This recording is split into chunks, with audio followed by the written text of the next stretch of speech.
আমি একজন মুখ্য মানুষ, আপনি বলেন এ কথা কি সত্য না মিথ্যা? তাহলে আল্লাহর গজব নেমে আসছে। আমি বাংলা কোরআন শরীফ পড়ে সূরা ইয়াসিন পড়ে আল্লাহর কাছে দোয়া করেছি, মাবুদ আমাদের স্বৈরাচারের হাত থেকে রক্ষা করো, আমরা রোজা নামাজ পড়তে পারি।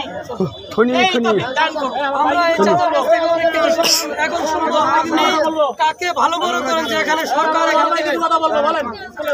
কাকে চান, আপনি মনে প্রাণে কাকে চান, কোন সরকার আপনি চান? এখানে এই বাংলাদেশে 18 কোটি মানুষ, এই 18 কোটি মানুষের 2 কোটি মানুষ হলে মুক্তিযোদ্ধা, 16 কোটি মানুষ রাজাকার। এখন রাজাকার আমার নাই, আমরা সব মাঠে নামছি। আমরা চাই সরকারের মধ্যে নির্বাচন, সরকার যতক্ষণে গঠন না হবে ততক্ষণে আন্দোলন থামবে না।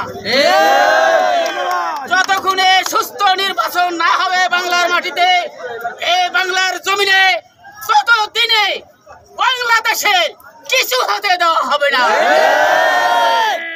আমাদের ছাত্রীরা, আমাদের যুবক, আমাদের মুরব্বীরা যারা আছেন, আমরা একতা হয়ে থাকবো ইনশাআল্লাহ। আগামী দিনে আপনাদের পিছনে আছি। আপনারা যারা প্রজন্মের যারা ছাত্র ছাত্রী আছেন, যুবকেরা আছেন, সামনে থাকবেন, আমরা মুরব্বীরা থাকবো, আমরা পিছনে। যে সুস্থ বাংলাদেশকে গড়ে তুলতে পারবে এরকম একটা সরকার আমরা চাই। সুস্থ ধন্যবাদ তুলতে পারে। টেবিলের তলে হাত দিয়ে যারো ঘুষটা দেওয়া লাগে, আমরা এই রাজনীতি আমরা চাই না। সুস্থ আসসালামু আলাইকুম ওয়া রাহমাতুল্লাহি ওয়া বারাকাতুহু।